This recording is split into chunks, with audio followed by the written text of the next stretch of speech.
Come on in, everyone. Come on in because we are here to talk about Love is Blind, UK version. We are on episode 6, y'all. We making our way through.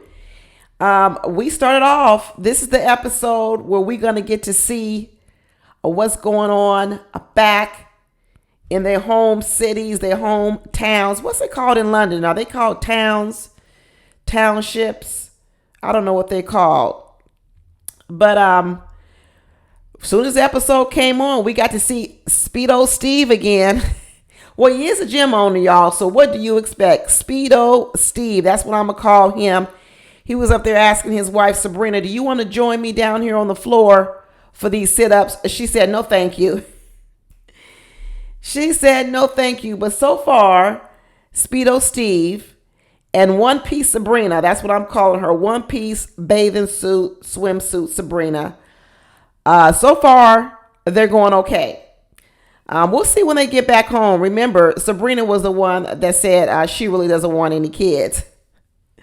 So let's see what it looks like when you back home in your real world and you really have to start learning about each other. But so far, Sabrina has made the first sacrifice. She has said that in their marriage, she is more than willing to move to London, which I guess is where Steve lives. So they had a little bit more fun. They went horseback riding, a little bit like that, but not too much going on with Steve and Sabrina this episode besides his Speedos and everybody checking out his body. I guess he figured, shoot, if Fine Freddy can walk around here with cheese graters, I might as well show people what I'm working with. Show them, Steven. Show them what you're working with. Show them what you're working with. But a lot of the episode was spent on Catherine and Fine Freddy. Catherine and Fine Freddy. And I tell you something, I'm starting to feel a whole lot more and more about what I said about Catherine. Catherine told us that she has some baggage. This is what she said. She said from her adoption, she has baggage issues that she's going to be bringing into any relationship. And what she said was, I'm not sure people can handle it because in the past, people haven't been able to handle her baggage from her childhood. Well, we're getting a little glimpse of Catherine's baggage. We're starting to get a little glimpse of Catherine's baggage. First of all, she went on to talk about one of her best moments of the whole trip was when her and Fine Freddy walked into the beach party last episode.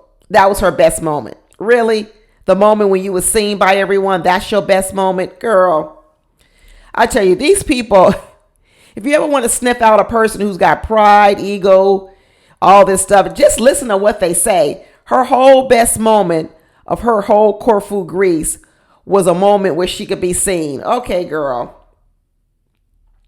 She says, oh, we're so much the same. Oh, really? The same in what? Because you both are seemingly one of the hot couples on the trip. What do you mean by we're both the same? Because I really don't see a lot of similarities between Christine and Fine Freddy.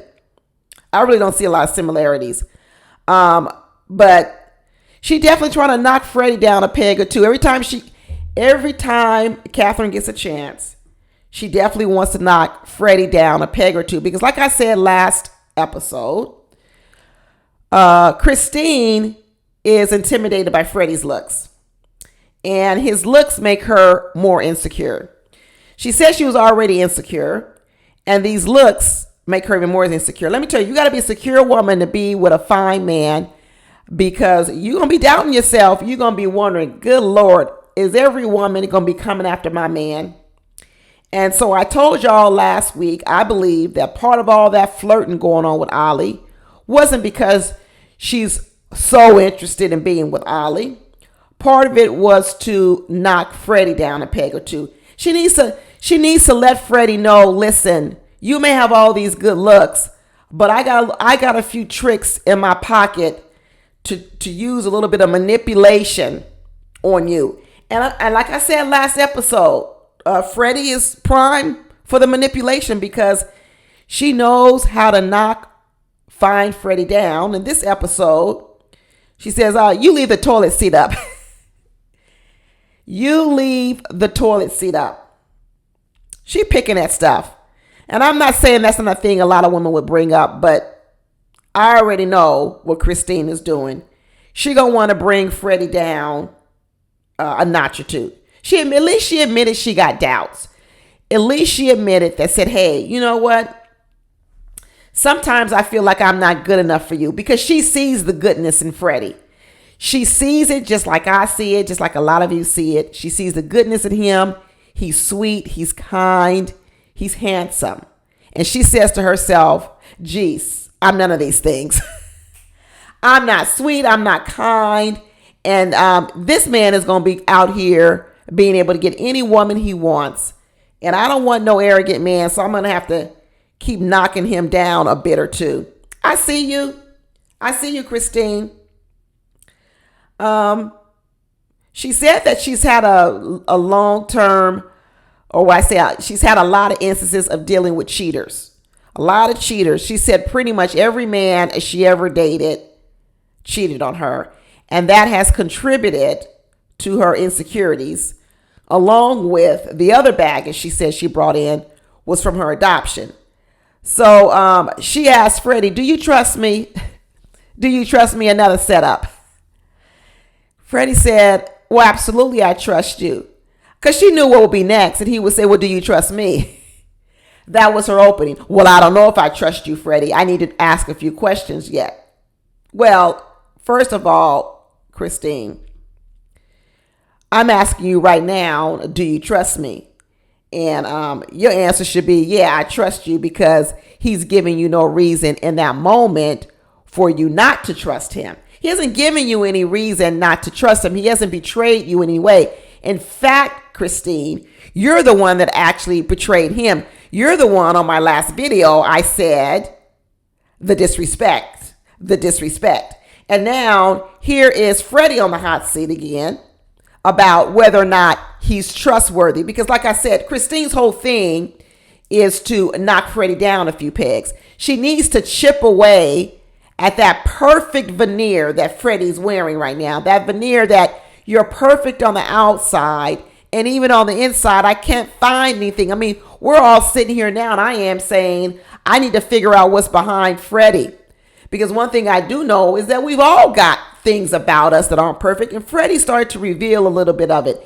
And I started to see a little bit of it last week, and I really saw some of it this week. But when she asked Freddy, do you trust me? And he said, yeah, I trust you. And he said, do you trust me? She said, well, have you ever cheated? And he said, you know what? I got to be honest with you. Yes, I have. Yes, I have. Girl, Christine, asking a man who is, I don't know, 30-something years old, have they ever cheated? You're asking a man, asking a woman these days, have they cheated? This is a different type of generation. This is if so much of marriages are ending over cheating, what are the odds that a person has cheated? Now, I'm not saying everybody has cheated, but it's a high percentage. It is a high percentage in everyone's life, their whole life, from the time that they've been dating, which is maybe 18 years old or whenever people start dating, to now, that along the way, they might have cheated on a person. I know it's not, people don't want to hear it because people don't want to believe it, but a lot of people have cheated, and not everybody admits it. So even when you ask the question, you may not get the truth. But Freddy has said, yeah, I want to be honest with you because that's who I am. Fine, honest Freddy. And he says, yep, I've cheated. But that's not a part of me anymore. That's a long time ago. But what does Christine do? That's what I need to knock you down a little bit lower so you can feel that you're less than me. Because right now, Freddy, Christine feels as if she doesn't deserve you. So she will start to feel better about herself the more she finds out what's wrong with you. And so once she got on to this idea that fine Freddy had cheated, she locked in. She locked in on it. And the question is, why didn't Christine ask this question in the pods? Christine. Because now, Christine, you are so shook over the fact that he cheated that you have totally turned off to this man. You have turned cold.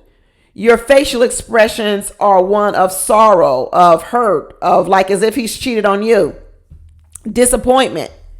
Now, if this was going to be such a big deal to you, Christine, whether or not a man cheated, and now you're talking about when you get ready to go back to London, you're going to struggle with the fact that he cheated, then you should ask this question in the pods. You should have asked in the pods, had he cheated? You see, this is what I'm talking about, that in the pods, these people weren't doing anything but trying to get chosen. You see, they really weren't talking about the deep things that they really needed to feel safe, secure, and happy in the relationship. They were talking about fluff stuff. What do you like to do on the weekends? What gym do you go to? See, this is what I was complaining about in the entirety of episodes 1 through 4, that this pod stuff was wasted. No real conversations were being had because Christine, instead of giggling and laughing during the pods all that time, if this was so important to you to be with a man that has never cheated because you got traumatized over being cheated all the time, you should have asked this in the pods. Why are you just now getting to this question? You know why, Christine?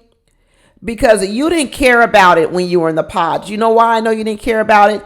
Because like you said, you had gone out with a lot of cheaters already, which tells me more than likely you've never really asked any of your boyfriends, are they cheaters, before they became your boyfriend. Because Christine is trying to tell me now that she has a rule, once a cheater, always a cheater. Well, let me get this right, Christine. Do you mean to tell me that all your boyfriends cheated on you and you were the first that they cheated on? Because if you have this rule, once a cheater, always a cheater, and you're never going to date a cheater, how is it that you had all your boyfriends cheat on you? That means that they were probably always cheaters, which means you weren't asking the right questions of them before they became your boyfriend. But here we are again with Fine Freddy. You didn't ask the question when you should have asked it in the pods, and now you're asking it, and now you so-called want to act like, oh, I'm a struggle when we get back to London because of the fact that you cheated. Girl.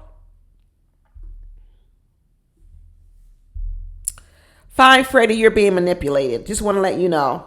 I told you last week, Fine Freddy, you're in danger. You are in danger because the mind games that Christine is playing on Fine Freddy. I said last week, did Freddy wake up like this? Did Freddy wake up like this, or did Freddy become this person? Was Freddy the awkward kid back in junior high and high school? Because let me tell you, when Christine started digging in on him, thinking less than him, putting him down, making him feel judged because he had cheated before, Fine Freddy started crying. It was almost as if Christine opened up an old wound, a wound of hurt. You see, that wasn't a fresh wound that Christine opened up when Freddy started crying. That was an old wound. It was a wound of feeling rejected. It was a wound of feeling rejected. It was a wound of feeling you don't approve of me. It was a wound of you don't like something about me.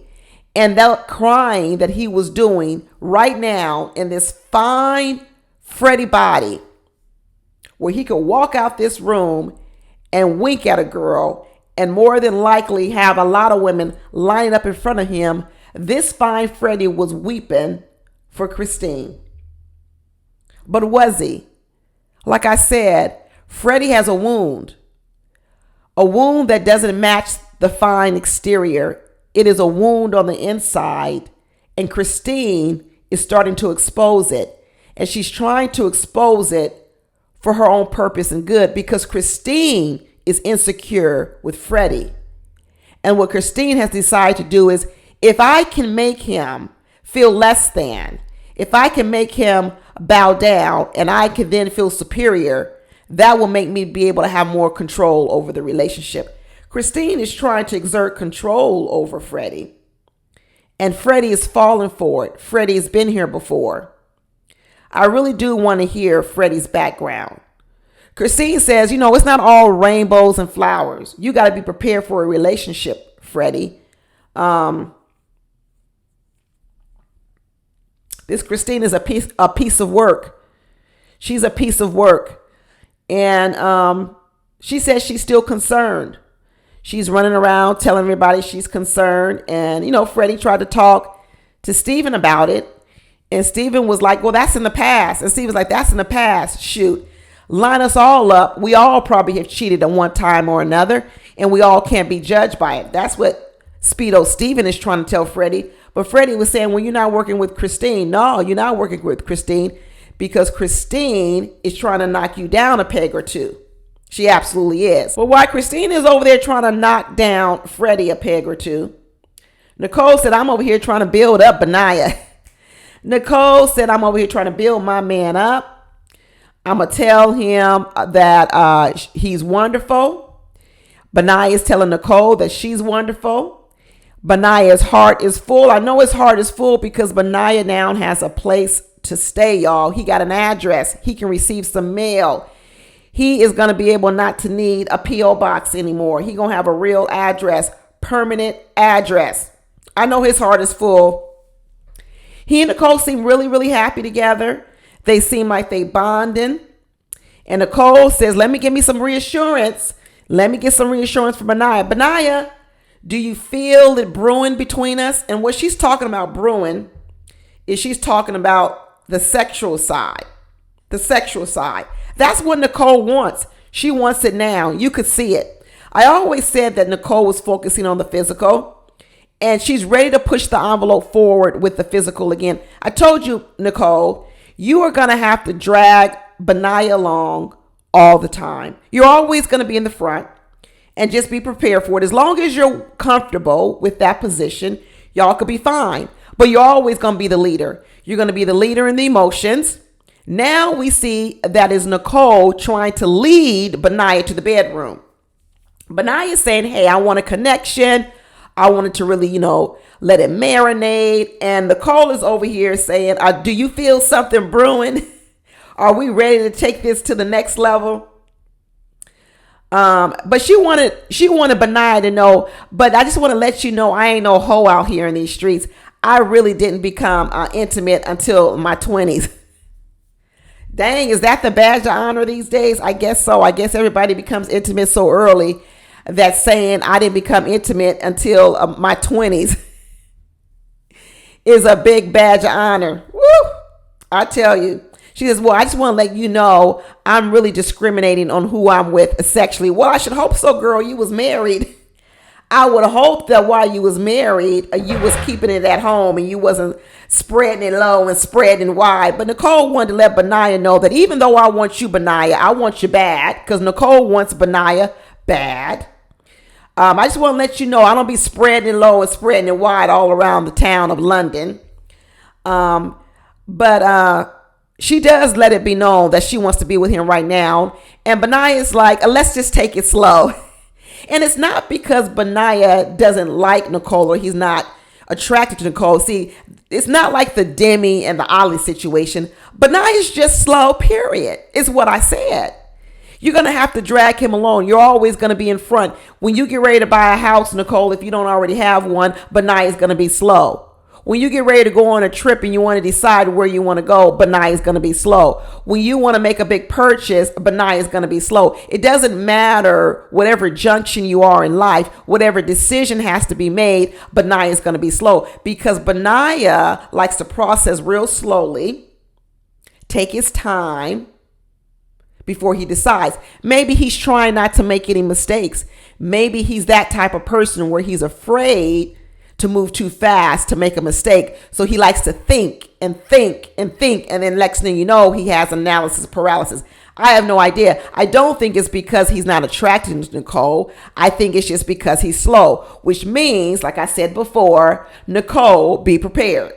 Be prepared. When they went out for that last little rendezvous, they were sitting outside and they was all sitting together. And Nicole sat next to Bayah. And she was like, oh, I want to be next to you. She cozied on up to him. And she put her leg. She goes, I want to put my leg over your leg. Get it, girl. Get it, Nicole. And then she looked at Benai and she said, I want more. Nicole said, I want more. This putting the leg over your thigh, you rubbing my leg, this ain't enough, Benaiah. I need it. I need it now. I need all of it. Remember, Nicole is thirsty for the love, the attention, everything. She wants it all. And that's what she's telling Benaiah. I want it all. All of it. Benaiah proposed to her again, this time with a ring. Congratulations, Benaiah. That was sweet. I loved it. Nicole was happy. She was jumping up and down. She's thrilled. This is the type of stuff that Nicole wants. This is what she's going to need from you, Benaiah. Stepping up and stepping up fast. She's going to need this from you. She was so happy. She was jumping up and down. Later on, Benaiah said they're getting to know each other more. It's progressing. That's what you're going to have to be comfortable with. Progression. Because getting to the finish line with Benaiah on anything is going to take some doing. She better come up with a strategy or a technique, because I sure hope she doesn't get frustrated. I sure hope she doesn't get frustrated with the slow pace of Benaiah, because Benaiah gonna move slow. He gonna need to think about things a whole lot longer than Nicole, because Nicole is impulsive. She goes with her feelings. She's quite the opposite of Benaiah. I talked about that. Benaiah is a thinker. He's going to go a few levels think. He's going to move slow. But not Nicole, she's impulsive. She picks Sam. She doesn't think. She doesn't think things out. So who else knows what's going on with Nicole? I hope Nicole's finances are in order. I hope that this impulsiveness that Nicole has doesn't translate into her financial decisions, and she makes bad financial decisions. Because Benaiah going to have a problem with that, because Benaiah is not going to be catching up no bills of Nicole. So I really hope all Nicole's finances are in order, because Benaiah ain't going to be catching up none of those bills if you behind from your impulsive spending, Nicole. You better get ready. You better get ready. But who else we got to talk about? We also got to talk about Demi and Ali. Gaslighting Ali. Woo, this man. I tell you, he loves to gaslight Demi. Ali is not happy, y'all. You know what? This man, the only time Ali smiles is when he's not around Demi. It's the only time he smiles. When he's with friends, he's out with the boys, he's in the lounge, the clubhouse, or they're just sitting around having drinks together. Ali is full of smiles. He's jovial. It's like he's in the bar again. He's in the club again. But get him next to Demi, and I tell you, all smiles go away. So does Demi smile. It all goes away. And everybody's noticing it. Everybody's noticing, but Ali keeps trying to act like it's no big deal. Everybody else is the problem. Everyone else is looking too deeply into their relationship. And everyone keeps saying, no, we noticed the difference in Demi. Demi was happy. Demi was the one with balloons for your birthday, doing you homemade birthday cards, baking cakes. She's a happy person. But around you, she's sad and she's solemn. And you guys want to act like we can't talk about how we see the difference in Demi. I mean, they should see the difference in Ali too. Ali likes to chum it up. But when these two are together, boy, they don't bring out the best of each other. They bring out the sadness of each other. Y'all ain't made for each other.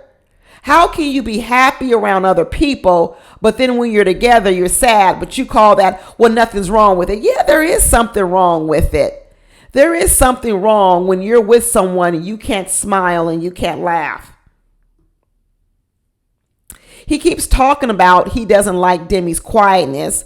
But then when everybody else starts pointing out that she's quiet, he's like, well, that's no problem. Boy. Every time Demi tries to tell him, yeah, well, you know what? I just don't like the fact that you didn't want to have a conversation after the whole thing went down with Catherine. You didn't want to talk about it. It bothered me. And here goes Ali. Nothing's wrong. Nothing's wrong. Nothing's wrong with you. You have the right to be jealous. You have the right to be insecure. You have the right to do all these things. Yes, she does have the right.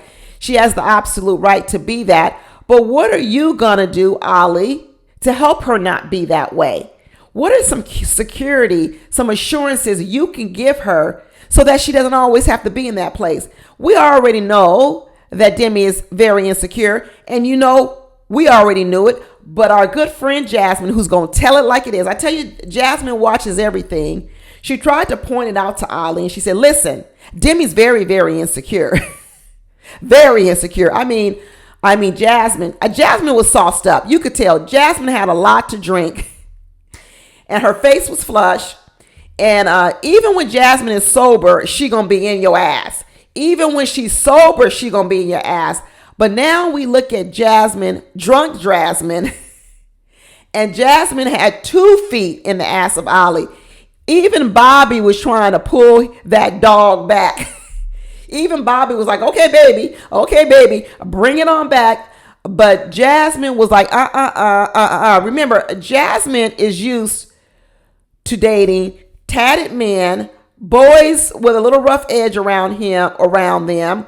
So she's used to being able to come at men a certain kind of way because she likes to date the tough guys anyway, so the tough guys can take it. But Jasmine, you over here with the softer guys, the more softer around there. Bobby is soft around the edges. And Ollie, he's soft around the edges too. He tries to pretend that he's not, but he can't take it. He can dish it. He can absolutely dish it out. But he can't take none of the stuff he dishes out.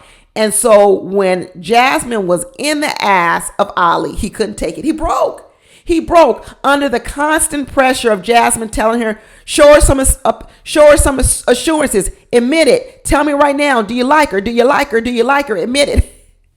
Ollie was like, oh, I can't take it. I can't take it. Leave me alone. And Jasmine saying, what's the problem? If you want her, you want her. If you like her, you like her. Quick, get to it quickly.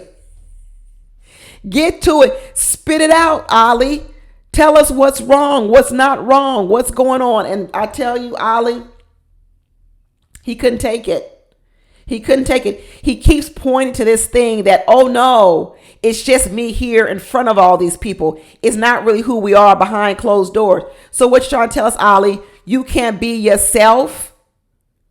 Why can't you be yourself? And now what he's doing is he's decided to blame all of his unhappiness, all of his turning off. He's blaming it on everybody else. It's everybody else's fault.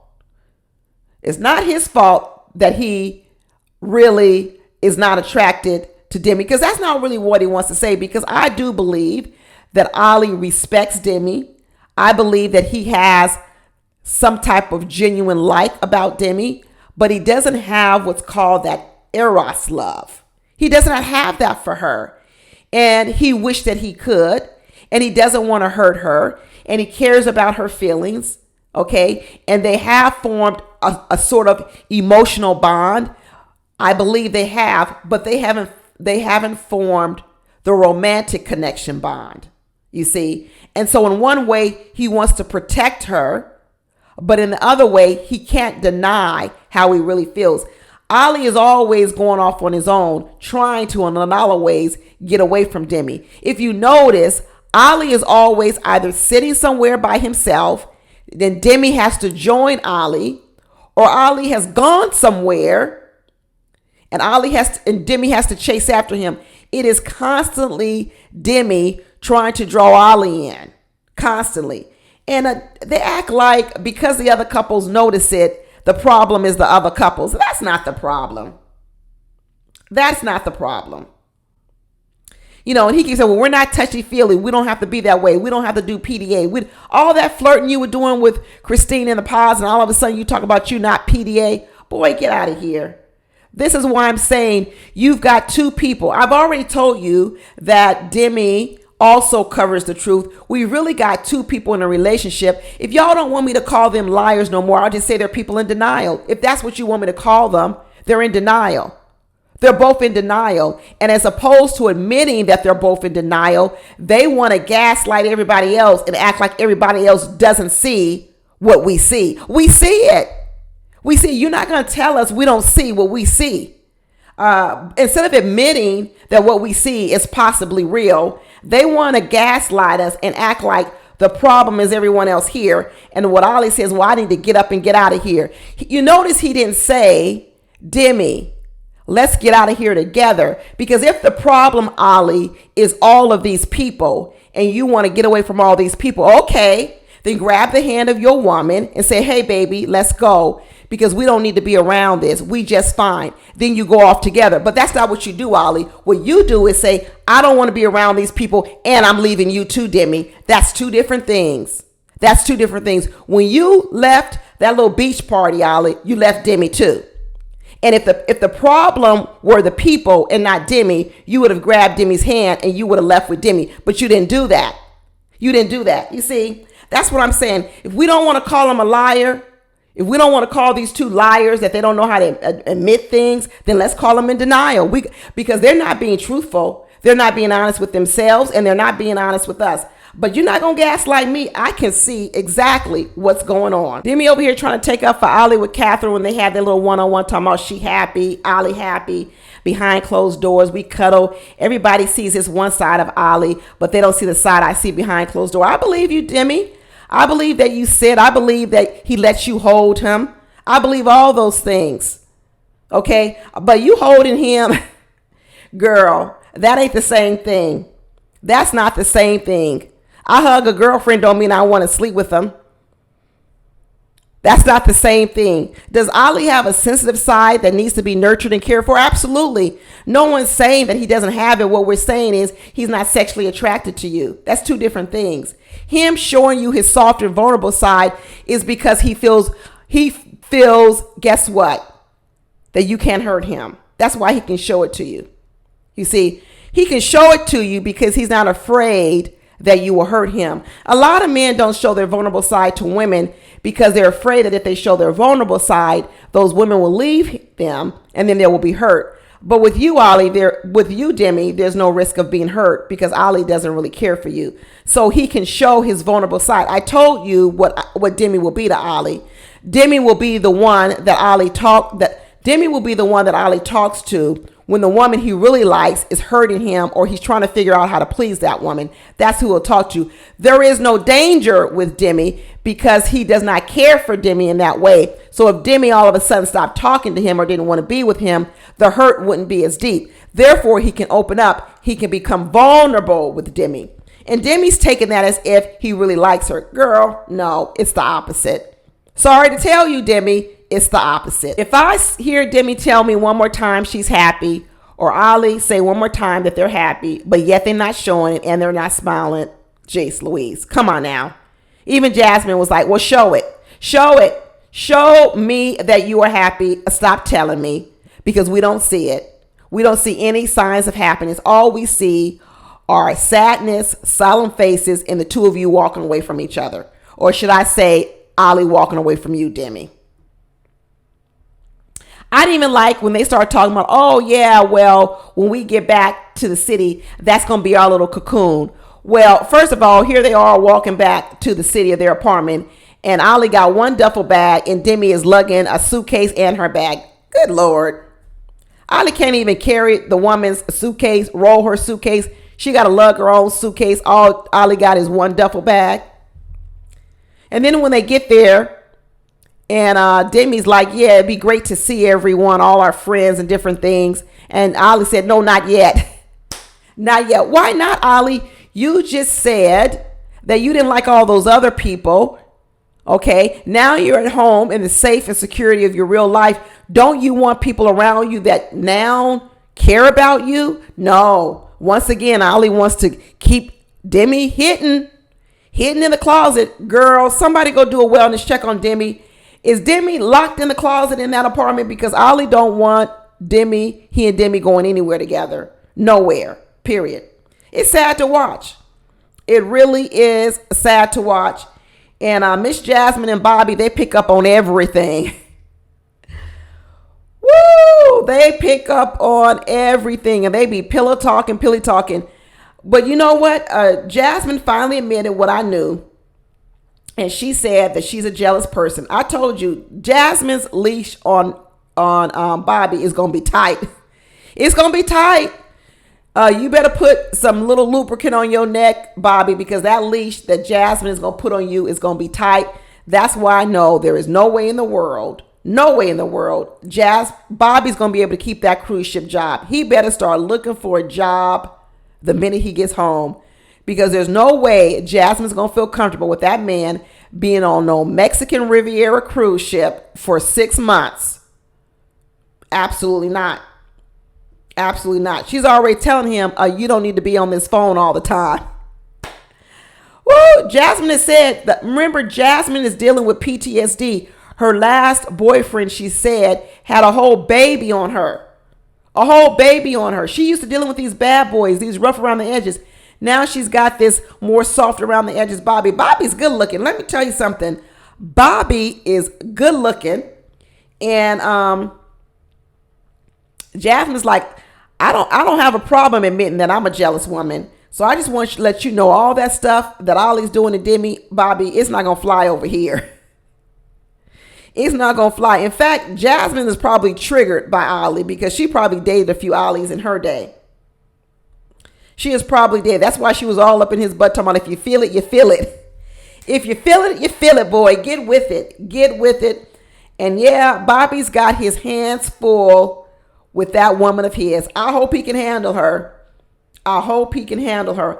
I don't know what's going to happen the first time Jasmine gets really mad at Bobby. What's their first argument going to look like? What's their first argument going to look like? Because I tell you, she was in Ollie's butt. He kept running around. Did y'all hear when Ollie was running around talking about he doesn't want his whole relationship under scrutiny? Boy, you on the whole Love is Blind on TV. Your whole relationship is under scrutiny. What are you talking about? He was just saying all kind of crazy stuff. I don't want my whole relationship under scrutiny. People watching me. You're on TV. You came on Love is Blind, one of the #1 shows on Netflix that will live on and on through perpetuity. Boy, he's sick of being villainized. He sure like to gaslight people, the audience, Netflix, everyone. It's everybody else's fault but Ollie's fault. Tell the truth. Speak your truth and it can all be over. Speak your truth and y'all can end just like Sam and Nicole ended. End it if you don't want no scrutiny. He talking about this experiment has become more of a hindrance than an assistance. That's because this experiment exposed you. You became exposed, Ollie. But once again, whose fault is it? The experience's fault. It's everybody else's fault but Ollie's. He don't take responsibility for nothing. Nothing at all. He talking about he don't want a spotlight, but he came on the whole Love is Blind show. Boy. Another relationship falling apart is Tom and Maria. Didn't we talk about it? I told y'all they don't have the foundational cornerstones of marriage in place. And boy, did it rear its ugly head when they start talking about this career. Tom don't want what Maria wants. Maria really wants to be a stay-at-home mother, or at least have the whole lot of options. She want to be a stay-at-home mom and do a makeup on the side. Maria's like, I ain't no real career woman. But Tom over here wants some corporate woman. Talking about he's a big time executive advertising executive. He probably is. He could be. And he did not want a woman that had a career as a makeup artist. You know, I don't know what type of makeup artist she is. Some makeup artists are full-time, make a lot of money. They do makeup for the stars. I mean, there's varying degrees of makeup artists.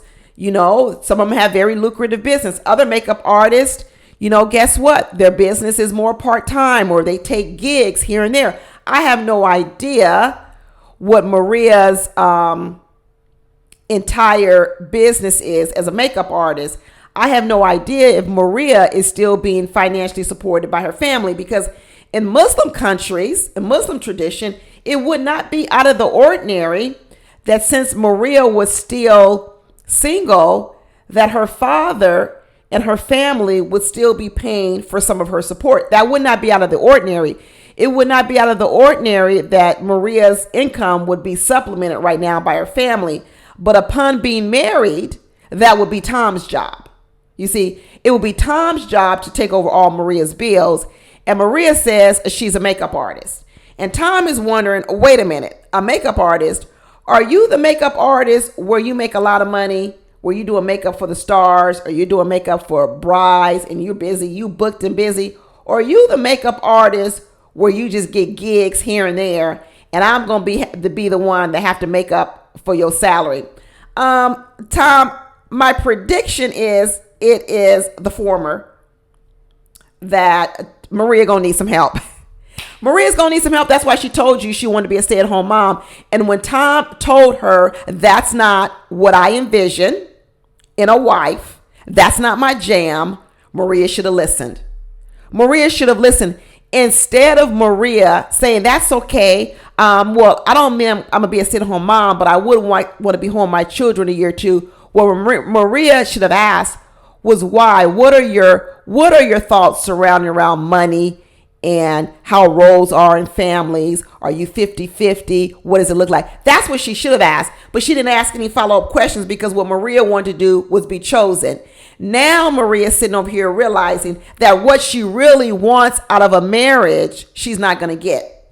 Because Maria's all upset over the fact that she feels Tom looks down on her because she's a makeup artist and she doesn't have a serious career. That's what he thinks. And so she's offended by it. She should be. She should be offended by it because that is what he said. That is what he said. He said, your career is not serious. And more than likely, he called her career not serious, probably because he already knows how much money she makes. And he probably said, your career is not serious because you don't make a lot of money. Because if Maria was bringing home a lot of money as a makeup artist, Tom would respect it. He will respect it. He's not respecting her career because it sounds like she's not making a lot of money. Therefore, he doesn't respect it. Because you know what men respect? They do respect money. And if Maria was making a whole lot of money as a makeup artist, he would respect it. Now, he could say maybe in the past he wouldn't have thought it. He could say, well, I was ignorant to how much money makeup artists really make. But now that I know how much money Maria is making up as a makeup artist, his conversation would have been completely different. But he stuck to the word that, I don't think it's a serious career because what he knows about Maria, she doesn't make any money at it. So not only was he really just saying that makeup artists, he doesn't typically think of it as a serious career. He's all saying your career ain't serious because you don't make enough money. I believe Maria is supported by her Muslim family, which is common. And Tom already said, that's not my jam.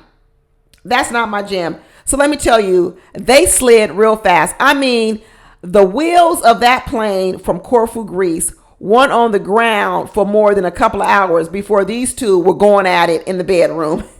Going at it in a bad way. Let me tell you, I don't know if you can recover from this fight because what Maria is uncovering is fundamental differences, but we uncovered these fundamental differences in the pod. So I don't know why Maria is just now uncovering. Some of these people, like I said, they just wanted to be chosen. They just wanted to go to Corfu, Greece, because all these questions that they're getting to now, they should have got to them in the pods. They had all those hours to talk. Why didn't you ask these questions? What were you talking about in the pods besides what do you do on the weekend? That's ridiculous. I knew they was wasting time in those pods. I knew it. Because now all of a sudden they're getting to the core questions. The core questions. Absolutely. Now they're getting to it and now they're realizing, oh, maybe we don't share some of the same fundamental values that we need to share in order for this relationship to feel fruitful and nurturing to us both. I said it before, Tom ain't no giver. He's not a giver, Maria. And if you're waiting for this man to give to you, because when you get married, your daddy's going to tell you it's time for you to go on over there and be with your husband and let him pay your bills. And Tom is going to be over there saying, I'm not paying these bills. I already told you I'm 50-50. That's not my jam. That's not my jam. So Maria sat over there on that couch and talked about how judgy Tom is. And you're not going to sit here and judge me. Well, you should have figured that out a long time ago, Maria. I said that before. Like I said, Maria, same thing. My trailer video, I picked out Maria and I said, Maria's looking for things that are not a cornerstone of marriage. Maria's running around talking about she wants a man that's going to make her laugh. I said, a comedian is not the cornerstone. Tom didn't have no jokes. And what you should have been asking are these questions right here. Do you respect my profession? That's what you should have been asking, those types of things. You talk about you don't want to be with no judgy man. That's what you should have been talking about. Your non-negotiables were you don't want a person who's judgmental. That's a cornerstone of marriage. A person who's not going to judge you. Not sitting up in the pods talking about you want someone to have fun with who's going to make you laugh. That ain't no cornerstone of marriage. So here we are sitting here, you with a man that you feel, yeah, you laugh with him, but now he judges you, and now you want to walk away because he judges you. Like I said, most of these people don't need to be married. Just stay single. There is no need to get married. You can be single out here in the world and live a good, happy life. Stay single. Stay single. Because if this is the way you want to choose partners, you will not be married for long. You will not be married for long. Either people have to change the way they evaluate people for marriage or just stay single. Nothing's wrong with it. Maria, Tom is not your match. I said it before. I'll say it again. He's not your match. Anyway, that's it, y'all. Join me back here again for episode 7 coming up next. Talk to y'all later. Bye.